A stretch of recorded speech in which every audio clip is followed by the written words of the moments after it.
चिथड़ा बन के माँ सौरे, चिथड़ा बन के माँ सौरे लागल आसमानवा में।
सब भैया लोग के प्रणाम बा।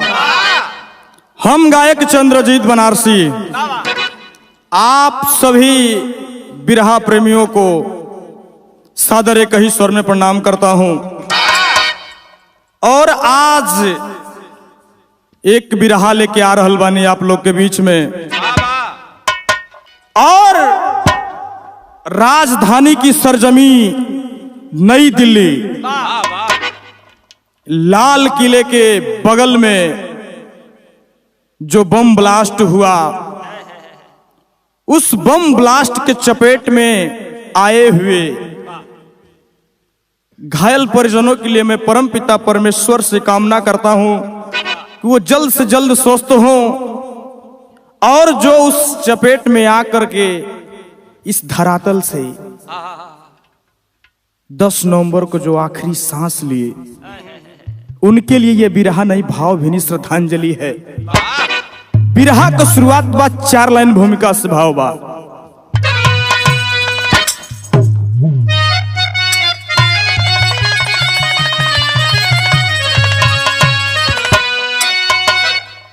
बेदना बेबसी दर्द दिल में भरा,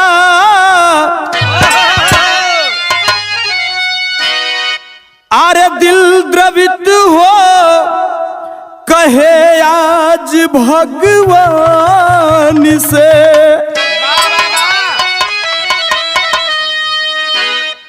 कहीं पर प्रकृति कहीं दुश्मनी,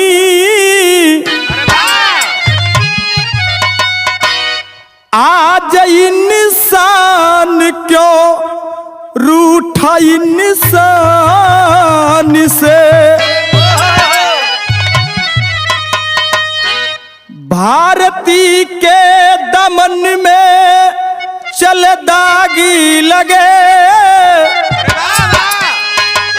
अरे सीमा पार कैसे के आए दरिंदे, अरे कभी चंचल कहाँ सोई चौकस निगाहें, जो कहे पर नहीं हिला पाए परिंदे।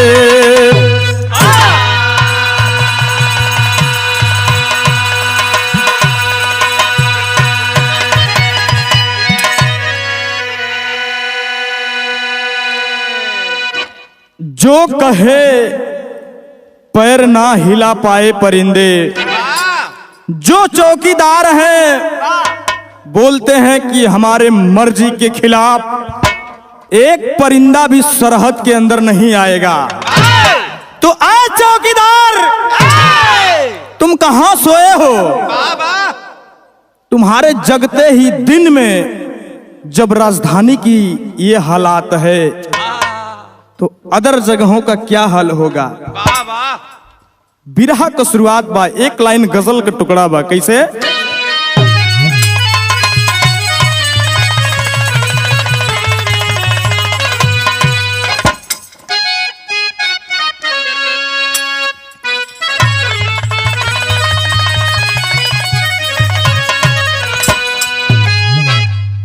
ए अरविंद भैया, तोहरा लेखा कोनो लड़का और गुड्डी सरोज लेखा लड़की से प्यार कैलस। लड़कवा लड़किया में दूरी हो गई कोनो वजह से। तब लड़कवा फोन पे कहता कि करेजा हो, ई कुल कैले के का जरूरत रहल है, बतावता कैसे।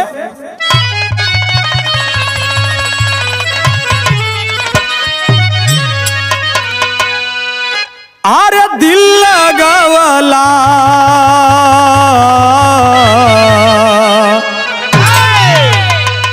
अरे दिल लगावला के का जरूरी बा।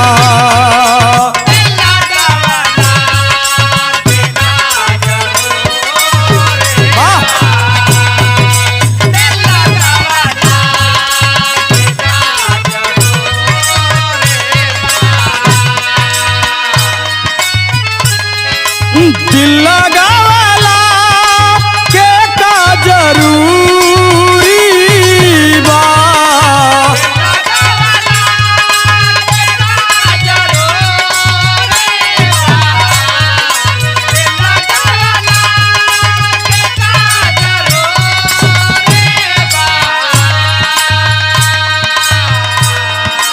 दिल लगावला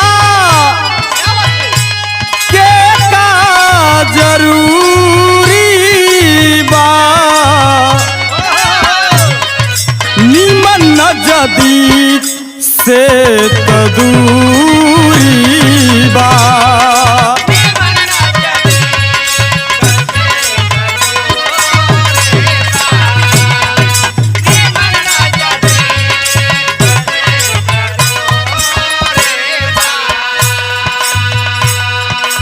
लेकिन बिरहा में भाव लिखत हो कवि जी कैसे।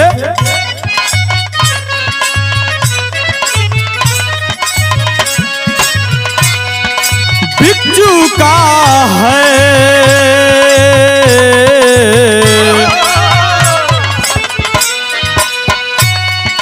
बिच्छू का है जमीर शासन का।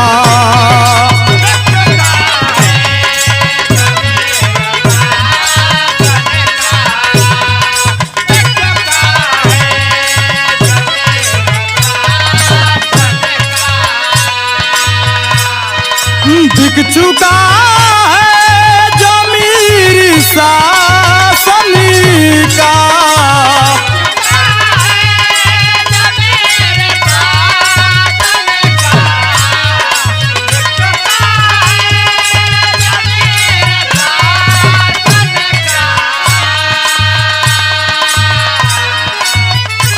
अरे बिक चुका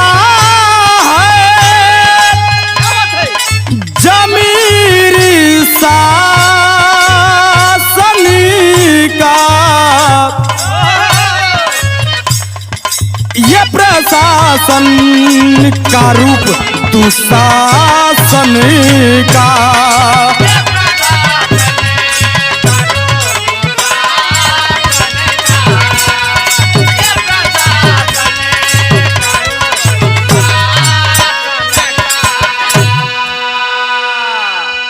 आज बॉर्डर पे जो सरहदे हिंद के जवान हैं, चौकीदार जो सोया नहीं है जग रहा है, तो फिर बॉर्डर पार कैसे आ रहे हैं आतंकवादी।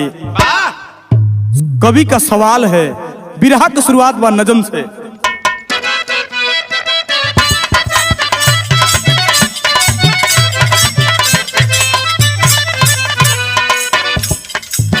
आज इंसान का दुश्मन बना है इंसान सही।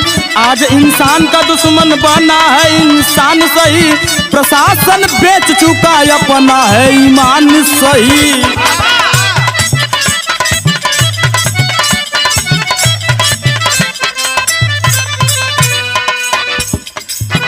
बागी घुसपैठ कैसे सीमा अंदर आते हैं, बागी घुसपैठ कैसे सीमा अंदर आते हैं, गोली गोला कभी बम भी गिराते हैं।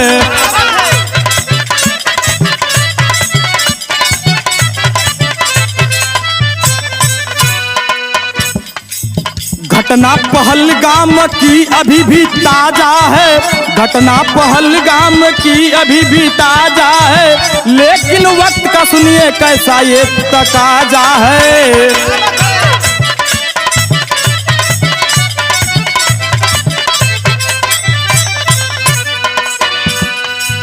हुआ ब्लास्ट,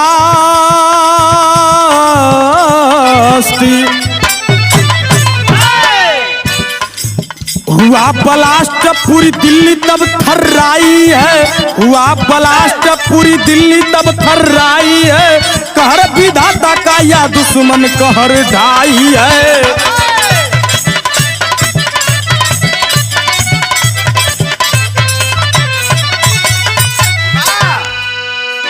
हे बिरहा सुनने वाले भैया बाबू पंचो, बात की समझला, कहानी से सब लोग रूबरू बा।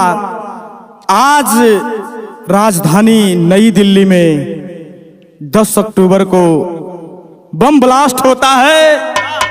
कैसे हुआ, क्यों हुआ और किसने किया? शाम 6:58 पर 10 नवंबर को बम ब्लास्ट होता है। हताहत तो बहुत लोग हुए मेरे मित्रों, कुछ तो ऐसे लाशें हैं जो चिथड़े में तब्दील हो गई। हाल ही में अभी पहलगाम घटना से उस घटना का जख्म भरा नहीं, तब तक दूसरा जख्म दे दिया ये आतंकवादियों ने। ये चौकीदार कहां सोए हैं? अपने आप को मुसलमान बताने वाले लोग आज दिल्ली के लाल किले पर बमबारी करता है। वो मुसलमान कौन है? मुसलमान एक लाइन गीत है।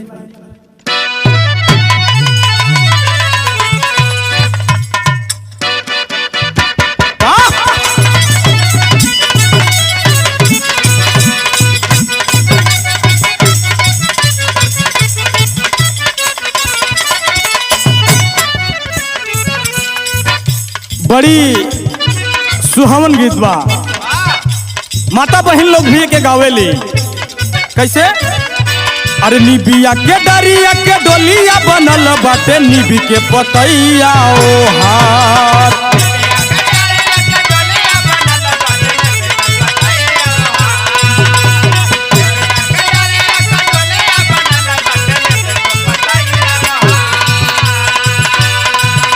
निबिया के दरिया के डोलिया बनल बाटे, निबी के पतैया ओ हार, देवलोक से चलेली भवानी नु हो, देवता बनले कहार।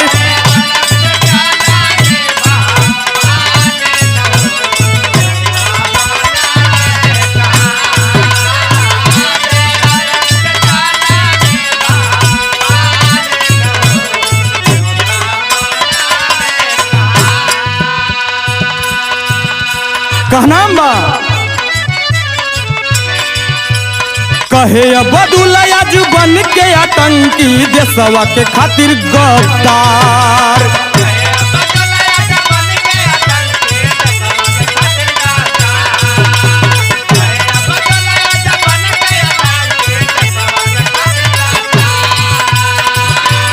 कहे बदुलया जुबन के आतंकी, देशवा के खातिर गद्दार, देश पर लुटावे ले जवानिया न हो, वीर अब्दुल सरदार।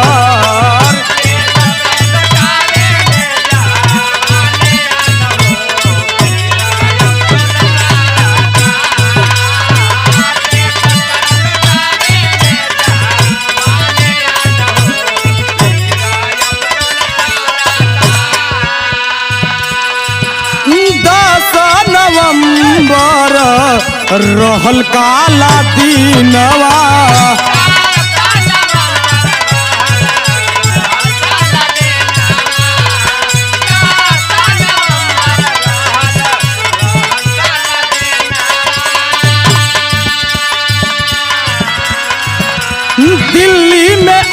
आइल बाटे उम्र बेईमानवा।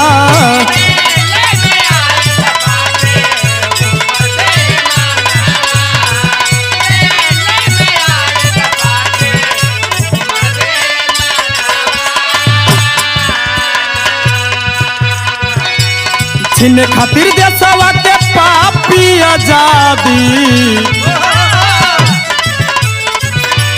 छीने खातिर देशवा के पापी आजादी, कार में आइल बा सवार।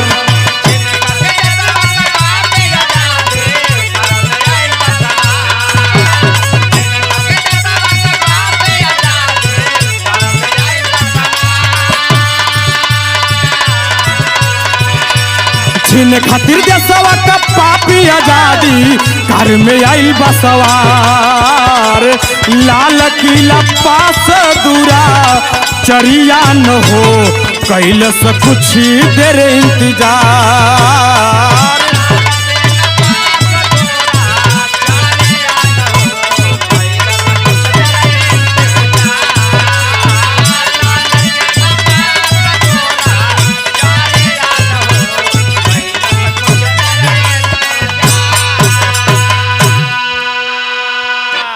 भैया हो, उमर तारिक नाम का एक लड़का जो अपने आप को मुसलमान बता रहा है, एक 4 पहिया 5 सीटर कार से आता है, जिस गाड़ी का नंबर HR26 EC 7674 है। गाड़ी का मालिक गुरुग्राम मोहम्मद सलमान है। जब बम ब्लास्ट हुआ तो वह गाड़ी दिल्ली लाल किले पार्किंग में 3:19 पे एंट्री करती है, और वह गाड़ी दिल्ली लाल किले पार्किंग में लगभग 2.5 घंटा खड़ी रहती है। 6:48 तक वो गाड़ी दिल्ली लाल किले के पार्किंग में खड़ी है मेरे बाबूजी, और 6:58 पर उस गाड़ी के द्वारा उस गाड़ी में से बम ब्लास्ट होता है। उस गाड़ी का ड्राइवर उमर तारिक है, गाड़ी के साथ उड़ जाता है। चपेट में कई गाड़ियां आई, सब गाड़ी जले लागल हो बिरहा सुनने वाले भैया बाबू। जब गाड़ी जले लागल तो लोग कहूं वहां का दृश्य बड़ा अजब हो गल हो बिरहा सुनने वाले भैया बाबू। लोग हाहाकार मचावता, चीख चिल्लात, वहां लोगन का चीख सुनाए लगल दिल्ली लाल किला पर हो भैया। वहां का माहौल का बा, यहाँ एक लाइन गीत बा।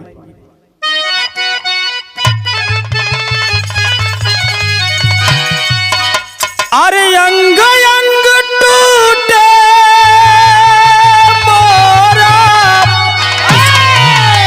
अरे अंग अंग टूटे मोरा, दर्द बदनवा में, काहे न अइला सैया, काहे न अइला राजा, लौट के सवनवा में।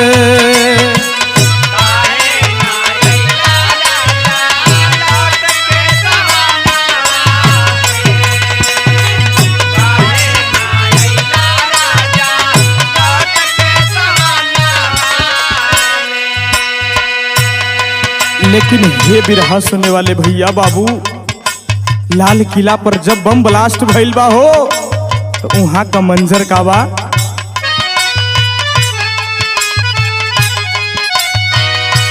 कैला धमाका,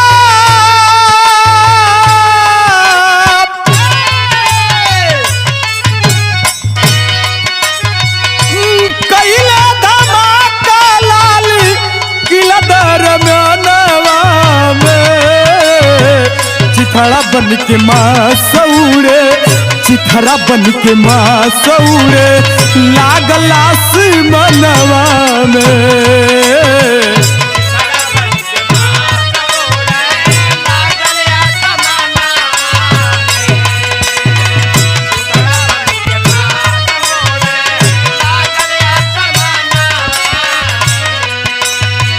हे भैया बाबू, जब बम ब्लास्ट भइल हो वहां का मंजर ई बा कि जे चपेट में आइल हो बिरहा सुने वाले भैया बाबू, लसिया चिथड़ा में आसमान में उड़े लगल।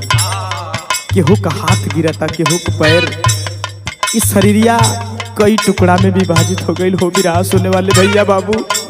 होत कहा भगदड़ में चल बाटे लोग भराई,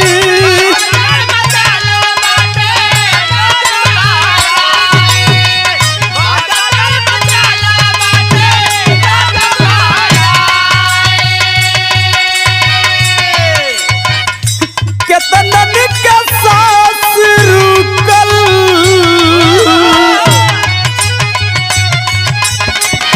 केतनन के सांस रुकल चपेट में आई।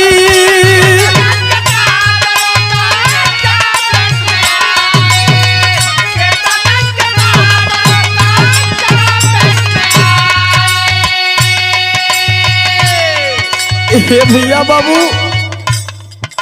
कितना जाने कसोसिया रुक गए हो जा, हाँ कितना लोग घायल हो गए हो भैया। हाल का बा सेनुरा दोयल केहू के,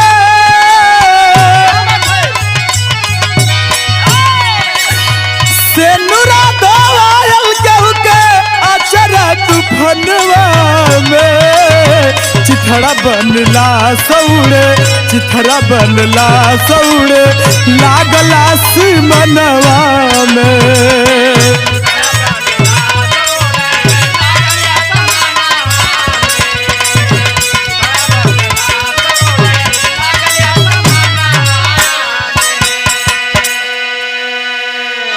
हे बिरहा सुने वाले पंचो, केहू क मंगिया का सिंदूर धोआगल हो, केहू क गोदिया सुनी हो गई हो बाबू। जे बम के चपेट में आइल बा, गाड़ी घोड़ा लोग सब वही चिथा गई, टुकड़ा टुकड़ा में भी विभाजित हो गई हो भैया। लेकिन वही में दो जवान भी घायल हो गई हो बाबू। वो जवान के बा, कहाँ के लोग बा, यहाँ एक लाइन गीत है।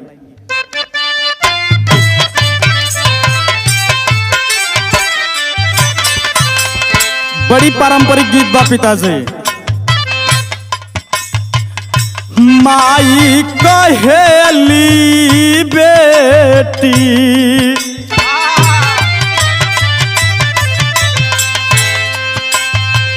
माई कहेली बेटी नियरे बियाह हो, माई कहेली बेटी नियरे बियाह हो, बाबू कहेले बड़ी दूर हो।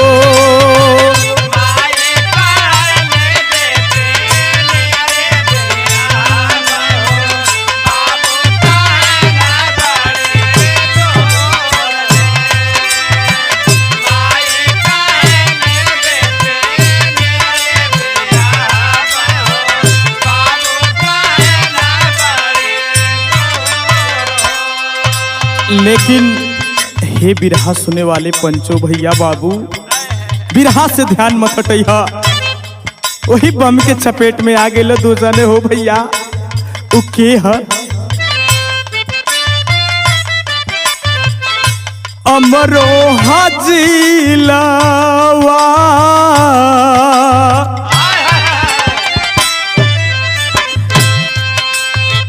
अमरोहा जिलावा के हसनपुर गौआ में, अमरोहा जिलावा के हसनपुर गौआ में, दुई गोरल मित वफादार हो।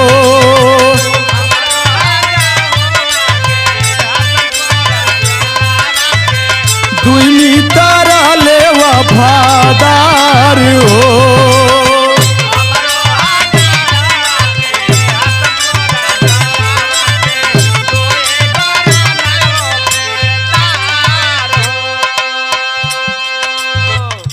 हे भैया, उत्तर प्रदेश अमरोहा जिला हसनपुर गांव को दूगो मित्र बाण, उहो लाल किला पर अपन दोनों मित्र आइल बाण हो बिरहा सुने वाले भैया बाबू। वही बम के चपेट में उड़ गई बड़ा हो। लसिया टुकड़ा में विभाजित हो गई बा। ये भी रहा सुने वाले भैया, दोनों मीत वही से मिलत बाड़ा। दिल्ली में दोनों रहते थे, आए थे मिलने के लिए। होत कहा अशोक लोकेश दोनों बचपन का साथिया हो। अशोक लोकेश दोनों बचपन का साथिया हो। उजरल बा सजल संसार हो।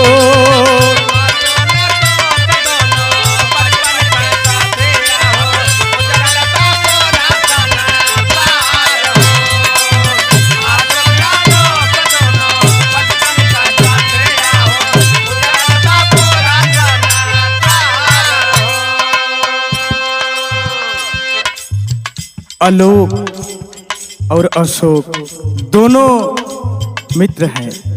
दोनों का सजा सजाया घर है, बीवी बच्चे हैं। लेकिन वही बम विस्फोट में शरीरिया चपेट में आ गई बा। तब भइला धमाका दोनों तजले परानवा। आइल खबर घरे मचल तूफानवा। ए भैया घरवा खबर आइल बा हो। तब मित संग मित छोड़ी गईले जहनवा के। मित संग मित छोड़ी गईले जहनवा के। लिखले ई कैसन करतार हो।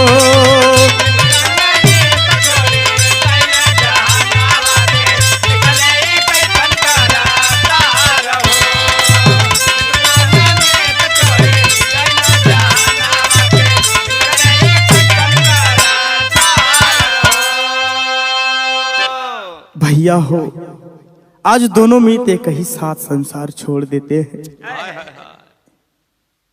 पूरा देश शोक में है। चारों तरफ न्यूज मीडिया, हर जन जन में यही लहर है कि दिल्ली, हाय रे दिल्ली। यह लोग सोचता होत कहा टेरी से बाबा।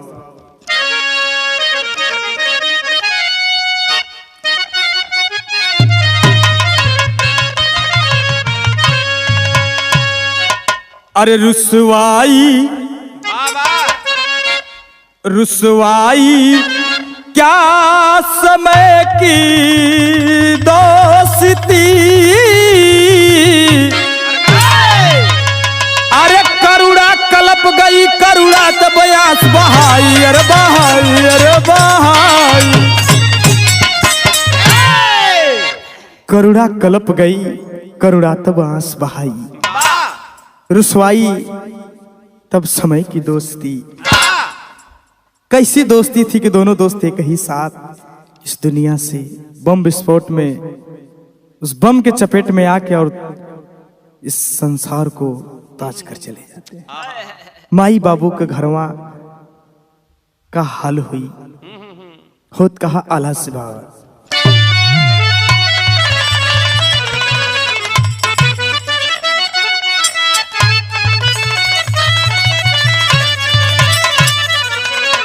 अरे जंगल के आग जैसे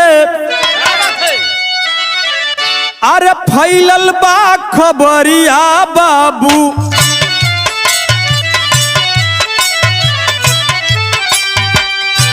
दिल्ली शहरिया आज बैल शमशान।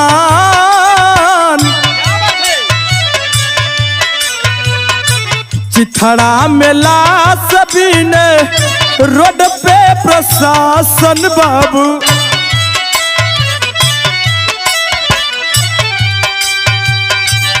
कहवा से आइल बाबी नस के समान।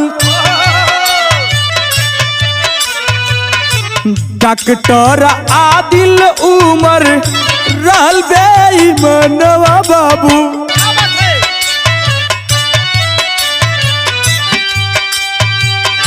चिथड़ा में उड़ी गईली लाश। मोदी जी भारी शोक व्यक्त कर लन भैया, दिहल जाई दोषी के भारी हो सजा।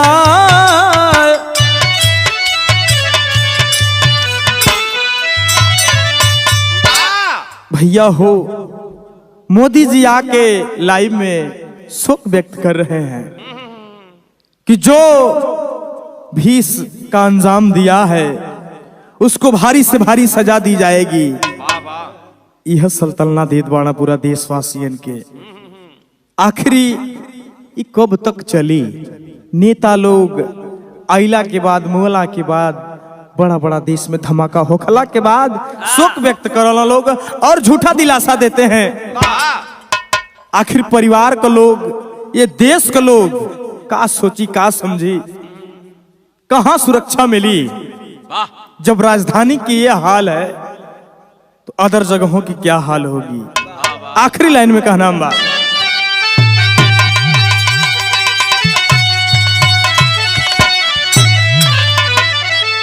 अरे आवे चुनाव तब जनता के गौर बढ़ावे नेताजी, अरे जब जब होले घटना तब तब फूल चढ़ावे नेताजी।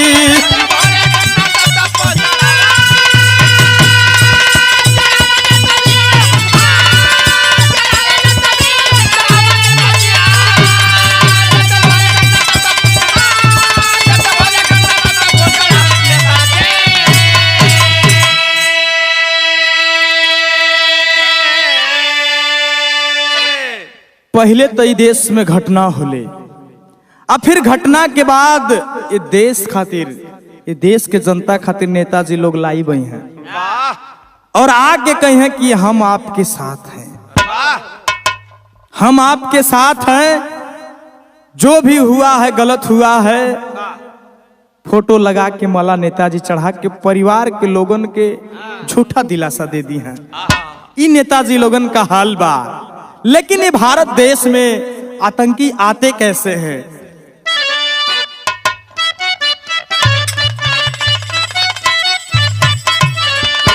अरे कहवा से आवे भीतर आतंकवादी, अरे छीने खातिर देशवा का मन आजादी।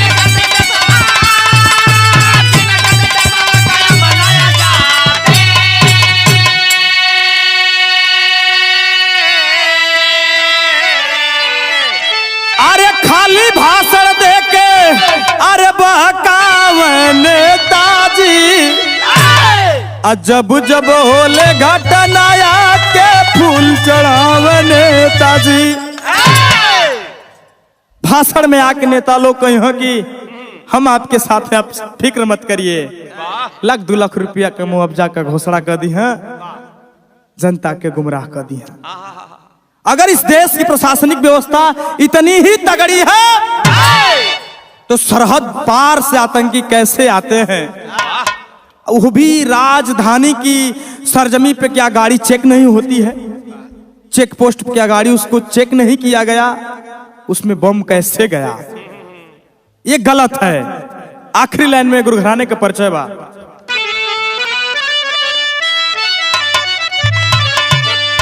पत्तू छैबर सुख नंदन की अजर अमर फुलवारी, अरे काशी बुल्लू श्याम देव, अरे गहिले स्वर्ग सिधारी।